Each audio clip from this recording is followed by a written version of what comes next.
Parte 12. La tensión se convirtió en otro pan de cada día. Al principio se organizaron rondas furtivas no tanto para descubrir los autores de los pasquines como para saber qué decían, antes de que los destruyeran al amanecer. Un grupo de trasnochados encontramos un funcionario municipal a las 3 de la madrugada tomando el fresco en la puerta de su casa, pero en realidad al acecho de los que ponían los pasquines. Mi hermano le dijo entre broma y en serio que algunos decían la verdad. Él sacó el revólver y lo apuntó amartillado. Repítelo. Entonces supimos que la noche anterior habían puesto un pasquín verídico contra su hija soltera, pero los datos eran del dominio público, aún dentro de su propia casa, y el único que no los conocía era su padre. Al principio fue evidente que los pasquines habían sido escritos por la misma persona, con el mismo pincel y en el mismo papel.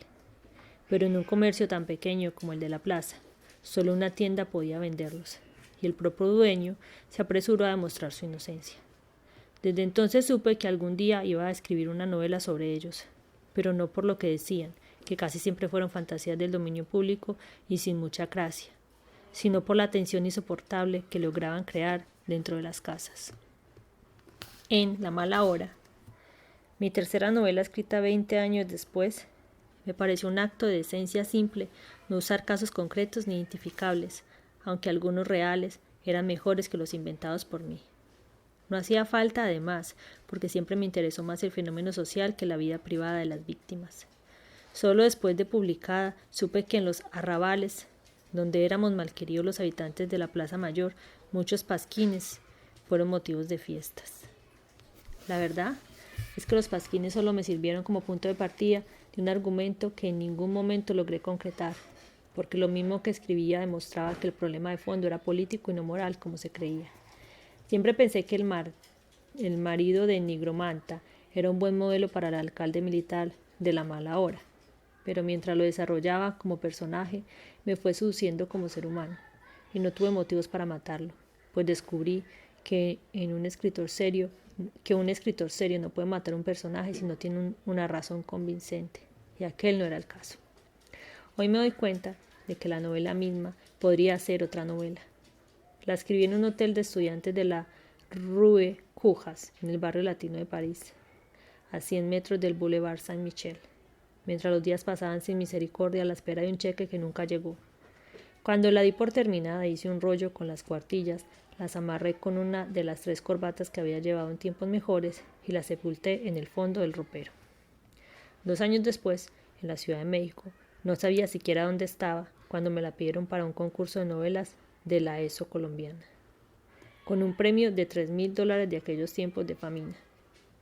El emisario era el fotógrafo Guillermo Angulo, mi viejo amigo colombiano, que conocía la existencia de los originales en proceso desde que estaba escribiéndola en París, y se los llevó en el punto en que estaba, todavía amarrada con la corbata y sin tiempo siquiera para plancharla al vapor por los apremios del plazo. Así la mandé al concurso sin ninguna esperanza en un premio que bien alcanzaba para comprar una casa. Pero tal como la mandé, fue declarada ganadora por un jurado ilustre, el 16 de abril de 1962 y casi a la misma hora en que nació nuestro segundo hijo, Gonzalo, con su pan bajo el brazo. No habíamos tenido tiempo ni siquiera para pensarlo, cuando recibí una carta del padre Félix Restrepo, presidente de la Academia Colombiana de la Lengua y un hombre de bien que había presidido el jurado del premio, pero ignoraba el título de la novela. Solo entonces caí en la cuenta de que en las prisas de última hora había olvidado escribirlo en la página inicial. Este pueblo de mierda. El padre Restrepo se escandalizó al conocerlo y a través de Germán Vargas me pidió del modo más amable que lo cambiara por otro menos brutal y más a tono con el clima del libro. Al cabo de muchos intercambios con él, me decidí por un título que tal vez no dijera mucho del drama, pero que le serviría de bandera para navegar por los mares de la mojigatería. La mala hora. Una semana después, el doctor Carlos Arango Vélez, embajador de Colombia en México y candidato residente a la presidencia de la República, me citó en su despacho para informarme que el padre Restrepo me suplicaba cambiar 2 palabras que le parecían inadmisibles en el texto premiado: preservativo y masturbación. Ni el embajador ni yo podíamos disimular el asombro, pero estuvimos de acuerdo en que debíamos complacer al padre Restrepo para ponerle un término feliz al concurso interminable con una solución ecuánime. Muy bien, señor embajador, le dije, eliminó una de las dos palabras, pero usted me hará el favor de escogerla. El embajador eliminó con un suspiro al libro la palabra masturbación. Así quedó saldado el conflicto, y el libro lo imprimió la editorial iberoamericana de Madrid, con una gran tirada y un lanzamiento estelar. Era empastado en cuero, con un papel excelente y una impresión impecable. Sin embargo, fue una luna de miel efímera, porque no pude resistir la tentación de hacer una lectura exploratoria, y descubrí que el libro escrito en mi lengua de indio había sido doblado, como las películas de entonces, al más puro dialecto de Madrid. Yo había escrito: así como ustedes viven ahora, no solo están en una situación insegura, sino que constituyen un mal ejemplo para el pueblo. La transcripción del editor español me erizó la piel. Así como vivís ahora, no solo estáis en una situación insegura, sino que constituís un mal ejemplo para el pueblo. Más grave aún, como esta frase era hecha por un sacerdote, el lector colombiano podía pensar que era un guiño del autor para indicar que el cura era español, con lo cual se complicaba su comportamiento y se desnaturalizaba por completo un aspecto esencial del drama.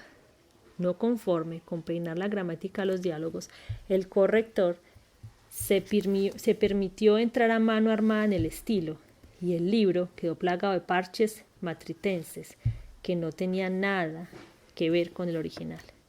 En consecuencia, no me quedó otro recurso que desautorizar la edición por considerarla adulterada y recoger e incinerar los ejemplares que aún no se hubieran vendido. La respuesta a los responsables fue el silencio absoluto.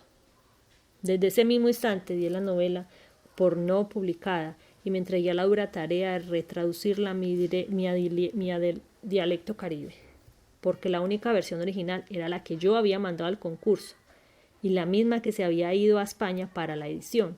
Una vez restablecido el texto original y de paso corregido una vez más por mi cuenta, la publicó la editorial Era de México, con la advertencia impresa y expresa de que era la primera edición. Nunca he sabido por qué la mala hora es el único en mis libros que me transporta a su tiempo y su lugar en una noche de luna grande y brisas primaverales. Era sábado, había escampado y las estrellas no cabían en el cielo. Acababan de dar las 11 cuando oí a mi madre en el comedor susurrando un fado de amor para dormir al niño que paseaba en brazos. Le pregunté de dónde venía la música y me contestó, muy a su modo: de la casa, de las casas, de las bandidas. Me dio 5 pesos sin que se los pidiera, porque me vio vistiéndome para ir a una fiesta. Antes de que saliera me advirtió, con su previsión infalible, que dejaría sin tranca la puerta del patio para que pudiera regresar a cualquier hora sin despertar a mi padre. No alcanza a llegar hasta las casas de las bandidas cuando había ensayo de músico en la carpintería del maestro Valdés, a cuyo grupo se había afiliado Luis Enrique tan pronto como regresó a casa. Aquel año me incorporé a ellos para tocar el tiple y cantar con sus 6 maestros anónimos hasta el amanecer. Siempre tuve a mi hermano como buen guitarrista, pero mi primera noche supe que hasta sus rivales más enconados lo consideraban un virtuoso. No había conjunto mejor y estaban tan seguros de sí mismos que cuando alguien les contrataba una serenata de reconciliación o desagravio, el maestro Valdés lo tranquilizaba de antemano. No te preocupes, que vamos a dejarla mordiendo almohada.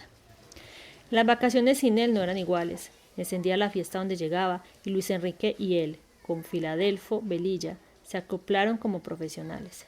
Fue entonces cuando descubrí la lealtad del alcohol y aprendí a vivir al derecho, durmiendo de día y cantando de noche. Como decía mi madre, solté la perra. Sobre mí se dijo de todo, y corrió la voz de que mi correspondencia no me llegaba a la dirección de mis padres, sino a las casas de las bandidas. Me convertí en el cliente más puntual de sus sancochos épicos de hiel, de tigre, y sus guisos de iguana que daban ímpetus para 3 noches completas. No volví a leer ni a sumarme a la rutina de la mesa familiar. Eso correspondía a la idea tantas veces expresada por mi madre de que yo hacía a mi manera lo que me daba la gana, y en cambio la mala fama la arrastraba el pobre Luis Enrique. Sin conocer la frase de mi mamá, me dijo por esos días: lo único que falta decir ahora es que estoy corrompiéndote y me manden otra vez a la casa de la corrección. Por Navidad decidí huir de la competencia anual de las carrozas y me escapé con 2 amigos cómplices para la población vecina de Majagual. Anuncié en casa que me iba por 3 días, pero me quedé 10. La culpa fue de María Alejandrina Cervantes, una mujer inverosímil que conocí la primera noche y con quien perdí la cabeza en la barranda más fragorosa de mi vida. Y hasta el domingo, en que no amaneció en mi cama y desapareció para siempre, años más tarde la rescaté de mis nostalgias, no tanto por sus gracias como por la resonancia de su nombre, y la reí para proteger a otra en alguna de mis novelas, como dueña y señora de una casa de placer que nunca existió. De regreso a casa encontré a mi madre hirviendo el café en la cocina a las 5 de la madrugada. Me dijo con un susurro cómplice que me quedara con ella, porque mi padre acaba de despertar y está dispuesto a demostrarme que en las vacaciones era yo tan libre como creía. Me sirvió un tazón de café cerrero, aunque sabía que no me gustaba, y me hizo sentar junto al fogón. Mi padre entró en pijama, todavía con el humor del sueño, y se sorprendió de verme con el tazón humeante, pero me hizo una pregunta sesgada. ¿No decías que no tomabas café? Sin saber qué contestarle, le inventé lo primero que se me pasó por la cabeza. Siempre tengo sed a esta hora. Como todos los borrachos, replicó él. No me miró más ni se volvió a hablar del asunto, pero mi madre me informó que mi padre, deprimido desde aquel día, había empezado a considerarme como un caso perdido, aunque nunca me lo dejó saber. Mis gastos aumentaban tanto que resolví saquear las alcancías de mi madre. Luis Enríquez me absolvió con su lógica de que la plata robada a los padres, si se usa para el cine y no para putear, es plata legítima. Sufrí con los apuros de complicidad de mi madre para que mi padre no se diera cuenta de que yo andaba por malos rumbos.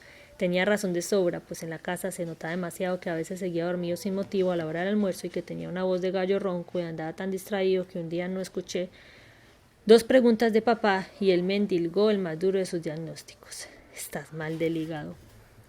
A pesar de todo, logré conservar las apariencias sociales. Me dejaba ver bien vestido y mejor educado en los bailes de gala y los almuerzos ocasionales que organizaban las familias de la Plaza Mayor, cuyas casas permanecían cerradas durante todo el año y se abrían para las fiestas de Navidad cuando volvían los estudiantes. Aquel fue el año de Cayetano Gentile, que celebró sus vacaciones con 3 bailes espléndidos. Para mí fueron fechas de suerte, porque en los tres bailes siempre con la misma pareja. La saqué a bailar la primera noche sin tomarme el trabajo de preguntar quién era, ni hija de quién ni con quién. Me pareció tan sigilosa que en la segunda pieza le propuse en serio que se casara conmigo y su respuesta fue aún más misteriosa. Mi papá dice que todavía no ha nacido el príncipe que se va a casar conmigo. Días después la vi atravesar el camellón de la plaza bajo el sol bravo a las 12 con un radiante vestido de organza y llevando de la mano un niño o una niña de 6 o 7 años. Son míos, me dijo muerta de risa, sin que yo se lo preguntara, y con tanta malicia que empecé a sospechar que mi propuesta de boda no se la había llevado al viento. Desde recién nacido, en la casa de Aracataca, había aprendido a dormir en hamaca, pero solo en Sucre le asumí como parte de mi naturaleza. No hay nada mejor para la siesta, para vivir la hora de las estrellas, para pensar despacio, para hacer el amor sin prejuicios. El día en que regresé de mi semana disipada la colgué entre 2 árboles del patio, como lo hacía papá en otros tiempos, y dormí con la conciencia tranquila. Pero mi madre, siempre atormentada por el terror de que sus hijos nos muriéramos dormidos, me despertó al final de la tarde para saber si estaba vivo. Entonces se acostó a mi lado y abordó sin preámbulos el asunto que le estorbaba para vivir. Tu papá y yo quisiéramos saber qué es lo que te pasa. La frase no podía ser más certera. Sabía desde hacía tiempo que mis padres compartían las inquietudes por los cambios de mi modo de ser y ella improvisaba explicaciones banales para tranquilizarlo. No sucedía nada en la casa de mi madre que no lo supiera, y sus berrinches eran ya legendarios. Pero la cosa se rebosó con mi llegada a casa a pleno día durante una semana. Mi posición justa hubiera sido leer las preguntas o dejarlas pendientes para una ocasión más propicia, pero ella sabía que un asunto tan serio solo admitía respuestas inmediatas. Todos sus argumentos eran legítimos. Desaparecía al anochecer, vestido como para una boda, y no regresaba a dormir a la casa, pero al día siguiente dormitaba en la hamaca hasta después del almuerzo. No volví a leer y por primera vez desde mi nacimiento me atreví a llegar a casa sin saber bien dónde estaba. Ni siquiera miras a tus hermanos, confundes sus nombres y sus edades, y el otro día besaste a un nieto de Clemencia Morales creyendo que era uno de ellos, dijo mi madre. Pero de pronto tomó conciencia de sus exageraciones y las compensó con la simple verdad. En fin, te has vuelto un extraño en esta casa. Todo eso es cierto, le dije, pero la razón es muy fácil. Estoy hasta la coronilla de toda esta vaina. De nosotros. Mi respuesta podía ser afirmativa, pero no hubiera sido justa. De todo, le dije. Entonces le conté mi situación en el liceo. Me juzgaban por mis calificaciones. Mis padres se vanagloriaban año tras año de los resultados. Me creían no solo el alumno intachable, sino además el amigo ejemplar, el más inteligente y rápido, y el más famoso por su simpatía, o como decía mi abuela, el nene perfecto. Sin embargo, para terminar pronto, la verdad era la contraria. Parecía así, porque no tenía el valor y el sentido de independencia de mi hermano Luis Enrique, que solo hacía lo que le daba la gana, y que sin duda iba a lograr una felicidad que no es la que desean para los hijos, pero sí la que les permite sobrevivir a los cariños descomedidos, los miedos irracionales y las esperanzas alegres de los padres. Mi madre quedó anonadada con el retrato adverso del que ellos se habían forjado en sus sueños solitarios. Pues no sé qué vamos a hacer, dijo al cabo de un silencio mortal, porque si le contamos todo esto a tu padre se nos morirá de repente. ¿No te das cuenta de que eres el orgullo de la familia?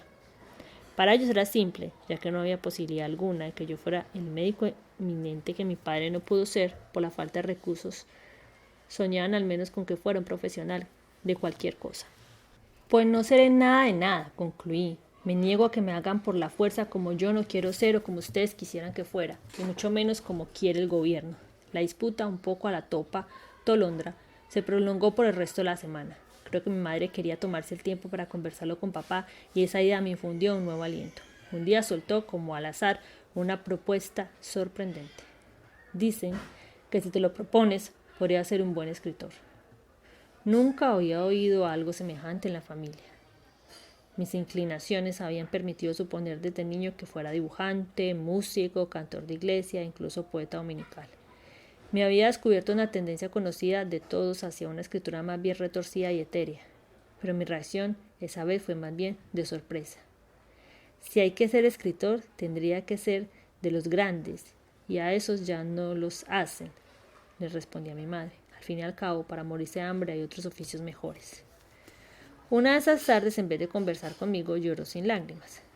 Hoy me habría alarmado porque aprecio el llanto reprimido como un recurso infalible de las grandes mujeres para forzar sus propósitos. Pero a mis 18 años no supe qué decirle a mi madre y mi silencio le frustró las lágrimas. Muy bien, dijo entonces. Prométeme al menos que terminarás el bachillerato lo mejor que puedas y yo me encargo de arreglarte lo demás con tu papá. Ambos tuvimos al mismo tiempo el alivio de haber ganado. Acepté, tanto por ella como por mi padre, porque temí que se murieran si no llegábamos pronto a un acuerdo.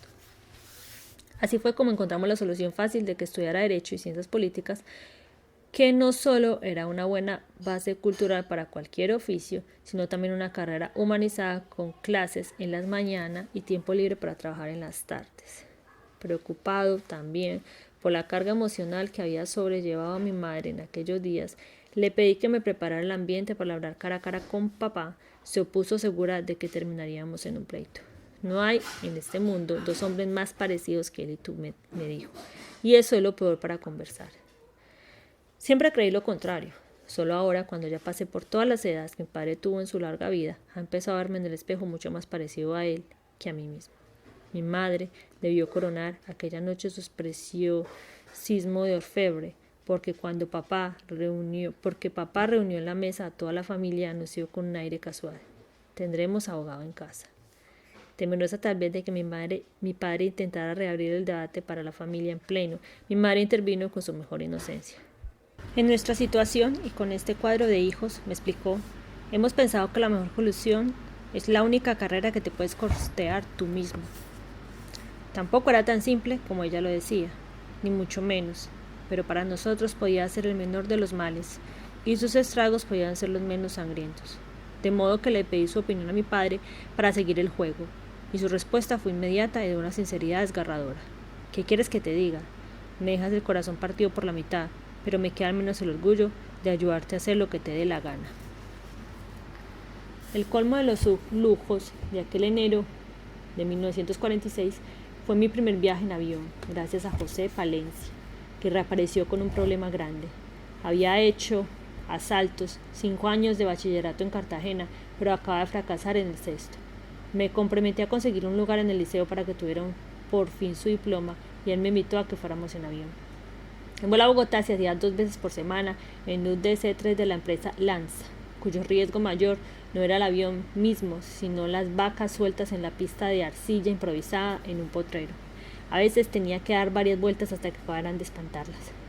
Fue la experiencia inaugural de mi miedo legendario al avión, en una época en que la iglesia prohibía llevar hostias consagradas para tenerlas a salvo de las catástrofes. El vuelo duraba casi 4 horas sin escalas a 320 metros por hora. Quienes habíamos hecho la prodigiosa travesía fluvial, nos guiábamos desde el cielo por el mapa vivo del Río Grande de la Magdalena. Reconocíamos los pueblos en miniatura, los buquecitos de cuerda, las muñequitas felices que nos hacían adioses desde los patios de las escuelas. A las azafatas de carne y hueso se les iba el tiempo en tranquilizar a los pasajeros que viajaban rezando, en socorrer a los mareados y en convencer a muchos de que no había riesgo de tropezar con las bandadas de gallinazos que oteaban la mortecina del río. Los viajeros duchos, por su parte, contaban como proezas de coraje una y otra vez los vuelos históricos. El ascenso al altiplano de Bogotá, sin presurización ni máscaras de oxígeno, se sentía como un bombo en el corazón, y las sacudidas y el batir de alas aumentaban la felicidad del aterrizaje. Pero la sorpresa mayor fue haber llegado primero que nuestros telegramas de la víspera. De paso por Bogotá, José Palencia compró instrumentos para una orquesta completa, y no sé si lo hizo por premeditación o por premonición, pero desde que el rector Espitia lo vio entrar pisando firme con guitarras, tambores, maracas y armónicas, me di cuenta de que estaba admitido. Yo también, por mi parte, sentí el peso de mi nueva condición desde que atravesé el zaguán. Era un alumno del 6º año. Hasta entonces no tenía conciencia de llevar en la frente una estrella con la que todos soñaban y de que se notaba sin remedio en el modo de acercarse a nosotros, en el tono de hablarnos e incluso en un cierto temor reverencial. Fue, además, todo un año de fiesta, aunque el dormitorio era solo para becados. José Palencia se instaló en el mejor hotel del marco de la plaza, una de cuyas dueñas tocaba el piano, y la vida se nos convirtió en un domingo el año entero. Fue otro de los saltos de mi vida. Mi madre me compraba ropa desechable mientras fui adolescente, y cuando ya no me servía la adaptaba para los hermanos menores. Los años más problemáticos fueron los 2 primeros, porque la ropa de paño para el clima frío era cara y difícil.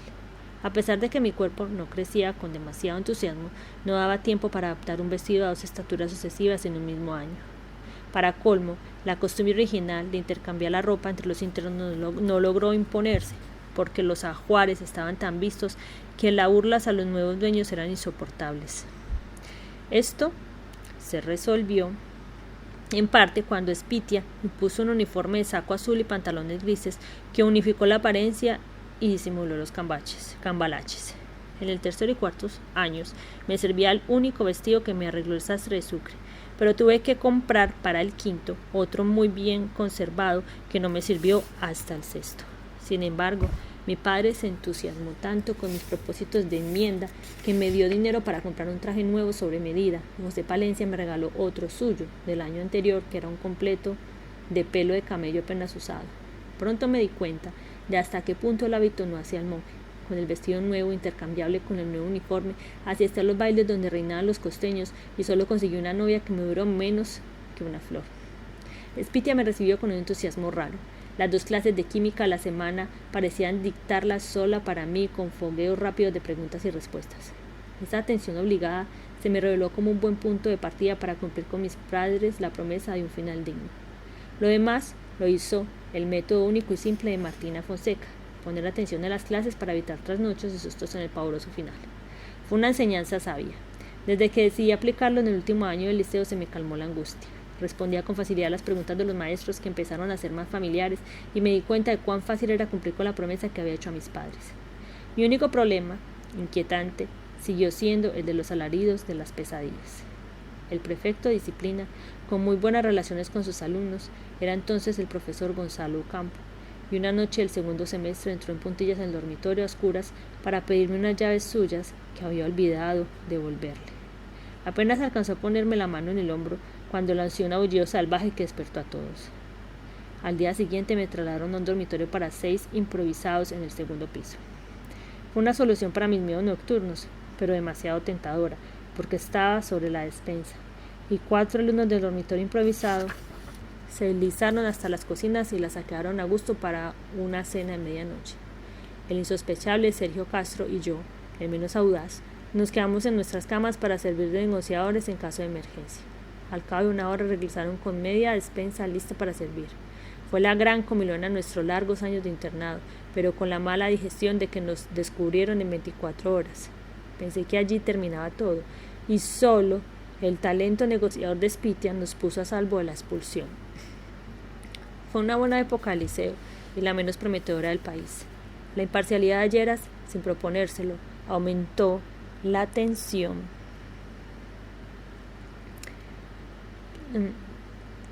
La tensión que empezaba a sentirse por primera vez en el colegio. Sin embargo, hoy me doy cuenta de que estaba desde antes dentro de mí, pero que solo entonces empecé a tomar conciencia del país en que vivía.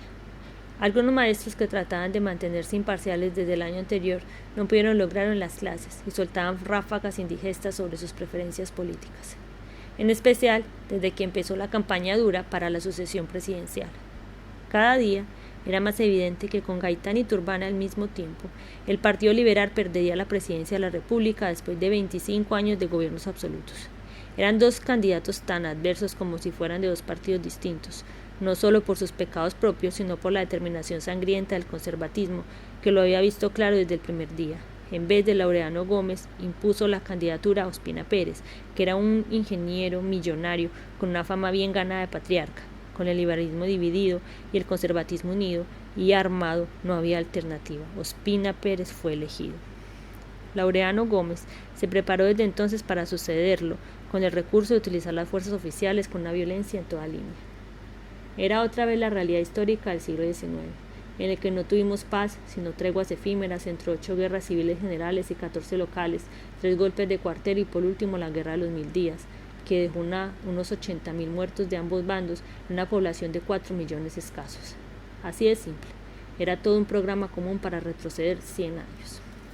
El profesor Giraldo, ya al final del curso, hizo conmigo una excepción flagrante, de la cual no acabo de avergonzarme. Me preparó un cuestionario simple para rehabilitar el álgebra perdida desde el 4º año y me dejó solo en la oficina de los maestros con todas las trampas a mi alcance. Volvió ilusionado 1 hora después, vio el resultado catastrófico y anuló cada página con una cruz de arriba abajo y un gruñido feroz. Ese cráneo está podrido. Sin embargo, en las calificaciones finales apareció la álgebra aprobada, pero tuve la decencia de no darle las gracias al maestro por haber contrariado sus principios y obligaciones en favor mío. En víspera del último examen final de aquel año, Guillermo López Guerra y yo tuvimos un incidente desgraciado con el profesor Gonzalo Ocampo por un altercado de borrachos. José Palencia nos había invitado a estudiar en su cuarto de hotel, que era una joya colonial con una vista idílica sobre el Parque Florido y la catedral al fondo. Como solo nos faltaba el último examen, seguimos de largo hasta la noche y volvimos a la escuela por entre nuestras cantinas de pobres. El profesor Ocampo, en su turno, como prefecto de disciplina, nos reprendió por la hora y por nuestro mal estado, y los 2 a coro lo coronamos de improperios. Su reacción enfurecida y nuestros gritos alborotaron el dormitorio. La decisión del cuerpo de profesores fue que López Guerra y yo podíamos presentar el único examen final que faltaba, es decir, al menos aquel año no seríamos bachilleres. Nunca pudimos averiguar cómo fueron las negociaciones secretas entre los maestros, porque cerraron filas con una solidaridad infranqueable. El rector Spitia debió hacerse cargo del problema por su cuenta y riesgo y consiguió que presentáramos el examen en el Ministerio de Educación en Bogotá. Así se hizo. El mismo Spitia nos acompañó y obtuvo con nosotros mientras respondíamos el examen escrito, que fue calificado allí mismo y muy bien. Debió ser una situación interna muy compleja, porque Ocampo no asistió a la sesión solemne, tal vez por la fácil solución de Spitia y nuestras calificaciones excelentes, y al final, por mis resultados personales, que me merecieron como premio especial un libro inolvidable, Vidas de filósofos ilustres, de Diógenes Laercio. No solo era más de lo que mis padres esperaban, sino que además fue el primero de la promoción de aquel año, a pesar de que mis compañeros de clase y yo, más que nadie, sabíamos que no era el mejor.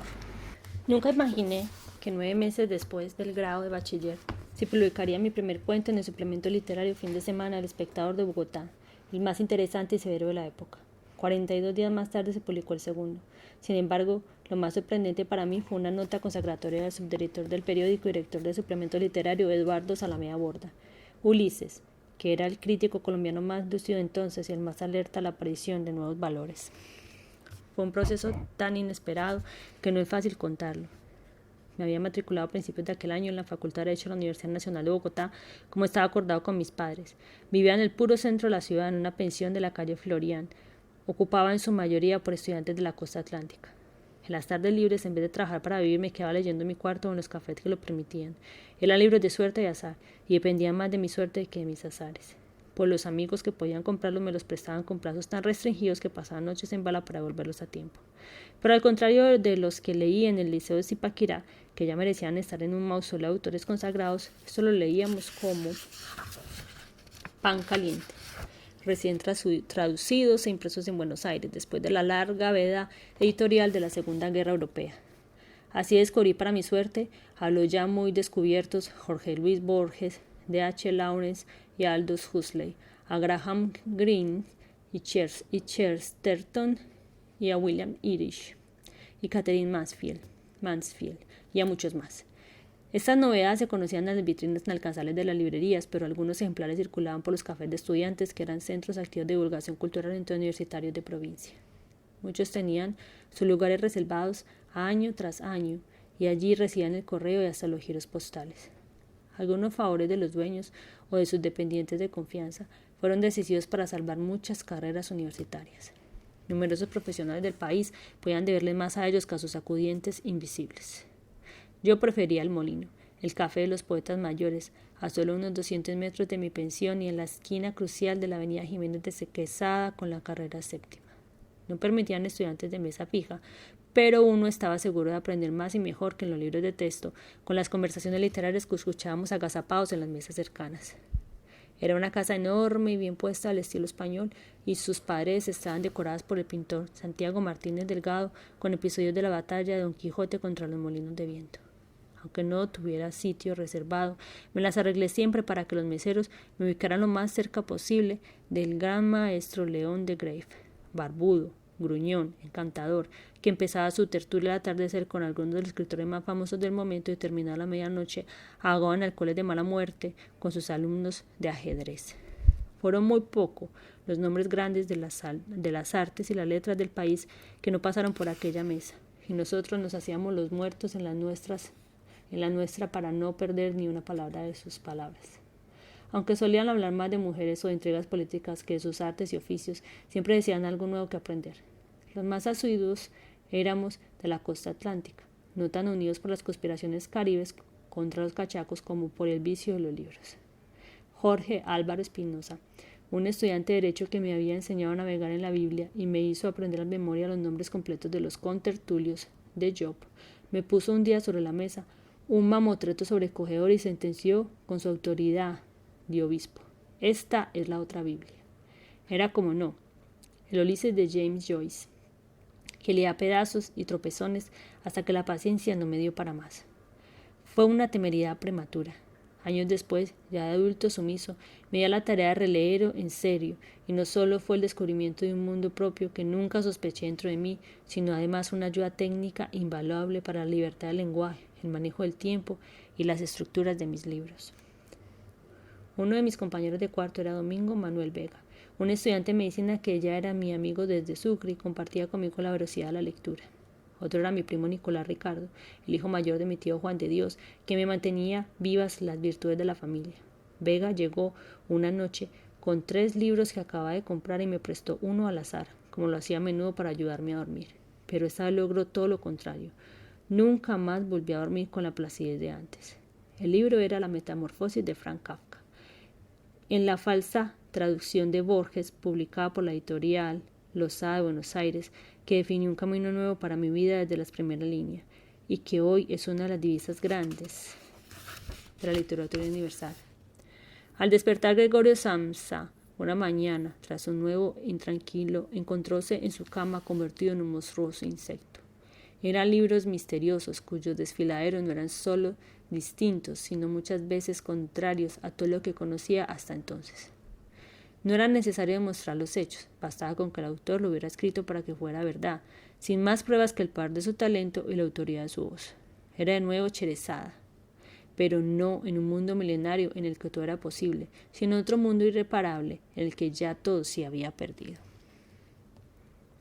Al terminar la lectura de la Metamorfosis, me quedaron las ansias irresistibles de vivir en aquel paraíso ajeno. El nuevo día me sorprendió en la máquina viajera que me prestaba el mismo domingo Manuel Vega para intentar algo que se pareciera al pobre burócrata de Kafka, convertido en un escarabajo enorme. En los días sucesivos no fui a la universidad por el temor de que se rompiera el hechizo y seguí sudando gotas de envidia hasta que Eduardo Salamea Borda publicó en sus páginas una nota desconsolada en la cual lamentaba que la nueva generación de escritores colombianos carecieran de nombres para recordar y que nada se vislumbraba en el porvenir que pudiera enmendarlo. No sé con qué derecho me sentí aludido en nombre de mi generación por el desafío de aquella nota, y retomé el cuento abandonado para intentar un desagravio. Elaboré la idea argumental del cadáver consciente de la metamorfosis, pero aliviado de sus falsos misterios y sus prejuicios ontológicos. De todos modos, me sentía tan seguro, tan inseguro, que no me atreví a consultarlo con ninguno de mis compañeros de mesa, ni siquiera con Gonzalo Mayarino, mi condiscípulo de la Facultad de Derecho, que era el lector único de las prosas líricas que yo escribía para sobrellevar el tedio de las clases. Releí y corregí mi cuento hasta el cansancio, y por último escribí una nota personal para Eduardo Salamea, a quien nunca había visto y de la cual no recuerdo ni una letra. Puse todo dentro de un sobre y lo llevé en persona a la recepción del Espectador. El portero me autorizó a subir al segundo piso para que le entregara la carta al propio Salamea en cuerpo y alma, pero la sola idea me paralizó. Dejé el sobre en la mesa del portero y me di a la fuga. Esto había sido un martes y no me inquietaba ningún pálpito sobre la suerte de mi cuento, pero estaba seguro de que en caso de publicarse no sería muy pronto. Mientras tanto vagué y divagué de café en café durante 2 semanas para entretener la ansiedad de los sábados en la tarde hasta el 13 de septiembre, cuando encontré en el molino, y me di de bruces con el título de mi cuento a todo lo ancho del Espectador acabado de salir, La tercera resignación. Mi primera reacción fue la certidumbre arrasadora de que no tenía los 5 centavos para comprar el periódico. Ese era el símbolo más explícito de la pobreza, porque muchas cosas básicas de la vida cotidiana, además del periódico, costaban 5 centavos, el tranvía, el teléfono público, la taza de café, el lustre de los zapatos. Me lancé a la calle sin protección contra la llovizna imperturbable, pero no encontré en los cafés cercanos a ningún conocido que me diera una moneda de caridad.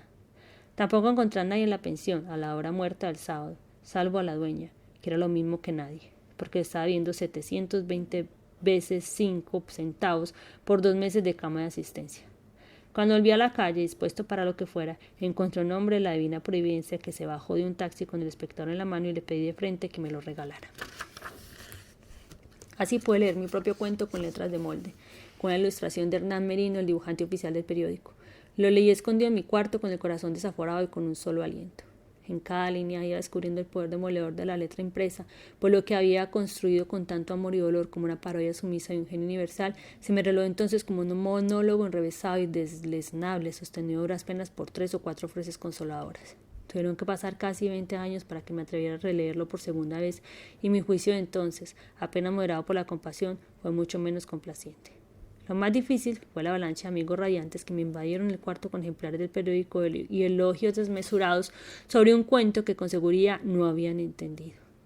Entre mis compañeros de universidad, unos lo apreciaron, otros lo comprendieron, menos. Otros con más razón no pasaron de la 4ª línea. Pero Gonzalo Mayarino, cuyo juicio literario no me era fácil poner en duda, lo aprobó sin reservas. Mi ansiedad mayor era por el veredicto de Jorge Álvaro Espina, cuya navaja crítica era la más temible aún más allá de nuestro círculo. Me sentía en un ánimo contradictorio, quería verlo inmediato para resolver de una vez la incertidumbre, pero al mismo tiempo me aterraba la idea de afrontarlo. Desapareció hasta el martes, lo cual no era raro en un lector insaciable, y cuando reapareció en el molino no empezó por hablarme del cuento sino de mi audacia. Supongo que te has dado cuenta de la vaina en que te has metido, me dijo, fijos en mis ojos sus verdes ojos de cobra real. Ahora estás en la vitrina de los escritores reconocidos y tienes mucho que hacer para merecerlo. Me quedé petrificado por el único juicio que podía impresionarme tanto como el de Ulises. Pero antes de que terminara, yo había decidido adelantarme con la que consideraba y seguí considerando siempre como la verdad. Ese cuento es una mierda. Él me replicó con un dominio inalterable que aún no podía decir nada porque apenas había tenido tiempo para una lectura en diagonal, pero me explicó que aun si fuera tan malo como yo decía, no lo sería tanto como para sacrificar la oportunidad de oro que me estaba brindando la vida. En todo caso, ese cuento ya pertenece al pasado, concluyó. Lo importante ahora es el próximo. Me dejó abrumado. Cometí el desatino de buscar argumentos en contra hasta convencerme de que no iba a oír un consejo más inteligente que el suyo. Se extendió en su idea fija de que primero había que concebir el cuento y después el estilo, pero que el uno dependía del otro en una servidumbre recíproca que era la varita mágica de los clásicos. Me entretuvo un poco con su opinión tantas veces repetida de que me hacía falta una lectura a fondo y desprendida de los griegos, y no solo de Homero, el único que yo había leído por obligación en bachillerato. Se lo prometí, quiso oír otros nombres, pero él me cambió el tema por el de Los monederos falsos de André Gide, que había leído aquel fin de semana. Nunca me animé a decirle que quizás nuestra conversación me había resuelto la vida. Pasé la noche en vela tomando notas para un próximo cuento sin los meandros del primero. Sospechaba que quienes me hablaban de él no estaban tan impresionados por el cuento, que tal vez no habían leído y con seguridad no lo habían entendido, sino porque lo hubiera publicado con un despliegue inusitado en una página tan importante. Para empezar me di cuenta de que mis dos grandes defectos eran los dos más grandes, la torpeza de la escritura y el desconocimiento del corazón humano. Y eso era más que evidente en mi primer cuento, que fue una confusa meditación abstracta agravada por el abuso de sentimientos inventados. Buscando en memoria situaciones de la vida real para el segundo, recordé que una de las mujeres más bellas que conocí de niño me dijo que quería estar dentro del gato de una rara hermosura que acariciaba en su regazo. Le pregunté por qué y me contestó, porque es más bello que yo. Entonces tuve un punto de apoyo para el segundo cuento y un título atractivo. Eva está dentro de su gato. El resto, como en el cuento anterior, fue inventado de la nada, y por lo mismo, como nos gustaba decir entonces, ambos llevaban dentro del germen de su propia destrucción. Este cuento se publicó con el mismo despliegue del primero, el sábado 25 de octubre de 1947, ilustrado por una estrella ascendente en el cielo del Caribe, el pintor Enrique Grau. Me llamó la atención que mis amigos lo recibieron como algo de rutina en un escritor consagrado. Yo, en cambio, sufrí con los errores y dudé de los aciertos, pero logré sostener el alma en vilo. El golpe grande vino unos días más tarde con una nota que publicó Eduardo Zalamea con el seudónimo habitual de Ulises. En su columna diaria de El Espectador fue derecho a lo que iba. Los lectores de fin de semana, suplemento literario de este periódico, habrán advertido la aparición de un ingenio nuevo, original de vigorosa personalidad. Y más adelante, dentro de la imaginación puede pasar todo, pero saber mostrar con naturalidad, con sencillez y sin aspavientos la perla que logra arrancársele no es cosa que puedan hacer todos los muchachos de 20 años que inician sus relaciones con las letras. Y terminaba sin reticencias con García Márquez nace un nuevo y notable escritor. La nota, y cómo no, fue un impacto de felicidad, pero al mismo tiempo me consternó que Zalamea no se hubiera dejado a sí mismo ningún camino de regreso. Ya todo estaba con sus manos y yo debía interpretar su generosidad como un llamado a mi conciencia y por el resto de mi vida. La nota reveló también que Ulises había descubierto mi identidad por uno de sus compañeros de redacción. Esa noche supe que había sido por Gonzalo González, un primo cercano de mis primos más cercanos, que escribió durante 15 años en el mismo diario con el seudónimo de Gok, y con una pasión sostenida, una columna para contestar preguntas de los lectores a 5 metros del escritorio de Eduardo Zalamea. Por fortuna, este no me buscó, ni yo lo busqué a él. Lo vi una vez en la mesa del poeta de Grave, y conocí su voz y su tos áspera de fumador irredimible, y lo vi de cerca en varios actos culturales, pero nadie nos presentó. Unos porque no nos conocían y otros porque no les parecía posible que no nos conociéramos. Es difícil imaginar hasta qué punto se vivía entonces a la sombra de la poesía. Era una pasión frenética, otro modo de ser, una bola de candela que andaba de su cuenta por todas partes. Abríamos el periódico aún en la sección económica o en la página judicial, o leíamos El asiento del café en el fondo de la taza, y allí estaba esperando a la poesía para hacerse cargo de nuestros sueños. De modo que para nosotros, los aborígenes de todas las provincias, Bogotá era la capital del país, la sede del gobierno, pero sobre todo era la ciudad donde vivían los poetas. No solo creíamos en la poesía y nos moríamos por ella, sino que sabíamos con certeza cómo lo escribió Luis Cardoso de Aragón, que la poesía es la única prueba concreta de la existencia del hombre. El mundo era de los poetas. Sus novedades eran más importantes para mi generación que las noticias políticas cada vez más deprimentes. La poesía colombiana había salido del siglo XIX iluminada por la estrella solitaria de José Asunción Silva, el romántico sublime que a los 31 años se disparó un tiro de pistola en el círculo que su médico le había pintado con un hisopo de yo en el sitio del corazón. No nacía tiempo para conocer a Rafael Pombo o a Eduardo Castillo, el gran lírico, cuyos amigos lo escribían como un fantasma escapado de la tumba al atardecer con una capa de 2 vueltas, una piel verdecida por la morfina y un perfil de gallinazo. La representación física de los poetas malditos. Una tarde pasé en tranvía frente a una gran mansión de la carrera séptima, y vi en el portón al hombre más impresionante que había visto en mi vida, con un traje impecable, un sombrero inglés, unos espejuelos negros para sus ojos sin luz y una ruana sabanera. Era el poeta Alberto Ángel Montoya, un romántico un poco aparatoso que publicó algunos de los buenos poemas de su tiempo. Para mi generación era ya fantasmas del pasado, salvo el maestro León de Grave, a quien espié durante años en el café El Molino. Ninguno de ellos logró rozar siquiera la gloria de Guillermo Valencia, un aristócrata de Popayán que antes de sus 30 años se había impuesto como el sumo pontífice de la generación del centenario, así llamada por haber coincidido en 1910 con el primer siglo de la independencia nacional. Sus contemporáneos, Eduardo Castillo y Porfirio Barba Jacob, 2 poetas grandes de estirpe románica, no obtuvieron la justicia crítica que merecían de sobra en un país encandilado por la retórica de mármol de Valencia, cuya sombra mítica le cerró el paso a 3 generaciones. La inmediata, surgida en 1925 con el nombre y los ímpetus de los nuevos, contaba con ejemplares magníficos como Rafael Maya y otra vez León de Grave, que no fueron reconocidos en toda su magnitud mientras Valencia estuvo en su trono. Este había disfrutado hasta entonces de una gloria peculiar que lo llevó en vilo a las puertas mismas de la presidencia de la República.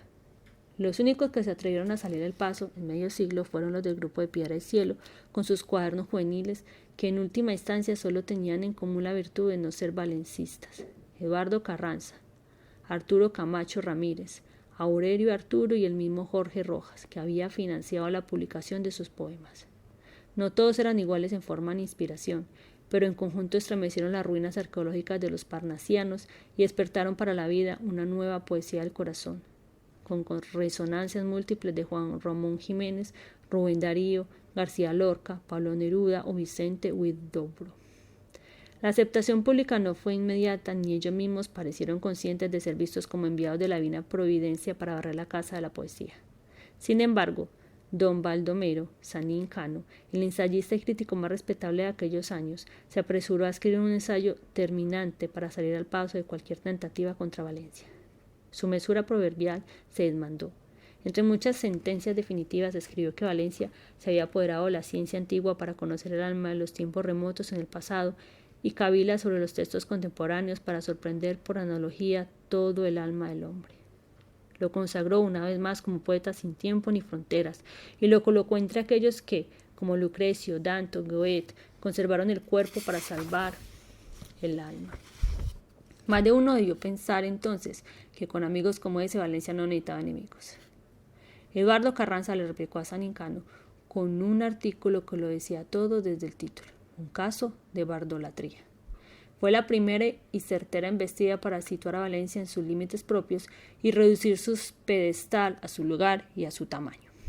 Lo acusó de no haber encendido en Colombia una llama al espíritu sin una ortopedia de palabras, y definió sus versos como los de un artista culterano, frígido y habilidoso, y un cincelador concienzudo. Su conclusión fue una pregunta a sí mismo, que en esencia quedó como uno de sus buenos poemas. Si la poesía no sirve para apresurarme la sangre, para abrirme de repente ventanas sobre lo misterioso, para ayudarme a descubrir el mundo, para acompañar a ese desolado corazón de la soledad y en el amor, en la soledad y en el amor, en la fiesta y en el desamor. ¿Para qué me sirve la poesía? Y terminaba, para mí, blasfemo de mí, Valencia es apenas un buen poeta. La publicación de un caso de bardolatría en lecturas dominicales de El Tiempo, que entonces tenía una amplia circulación, causó una conmoción social. Tuvo además el resultado prodigioso de un examen a fondo de la poesía en Colombia desde sus orígenes que tal vez no había hecho con seriedad desde que don Juan de Castellanos escribió los 150.000 endecasílabos de sus elegías de varones ilustres de Indias. La poesía fue desde entonces a cielo abierto, no solo para los nuevos que se pusieron de moda, sino para otros que surgieron después y se disputaban su lugar a codazos. La poesía llegó a ser tan popular que hoy no es posible entender hasta qué punto se vivía cada número de lecturas dominicales que dirigía Carranza o de sábado que entonces dirigía Carlos Martín, nuestro antiguo rector del liceo. Además de su poesía, Carranza impuso con su gloria una manera de ser poeta a las 6 de la tarde en la carrera séptima de Bogotá, que era como pasearse en una vitrina de 10 cuadras con un libro de la mano apoyado sobre el corazón. Fue un modelo de su generación que hizo escuela en la siguiente, cada uno a su manera. A mediados de año llegó a Bogotá el poeta Pablo Neruda, convencido de que la poesía tenía que ser un arma política. En sus tertulias bogotanas se enteró de la clase de reaccionario que era Laureano Gómez y a modo de despedida, casi al correr de la pluma, escribió en su honor 3 sonetos punitivos, cuyo primer cuarteto daba el tono de todos.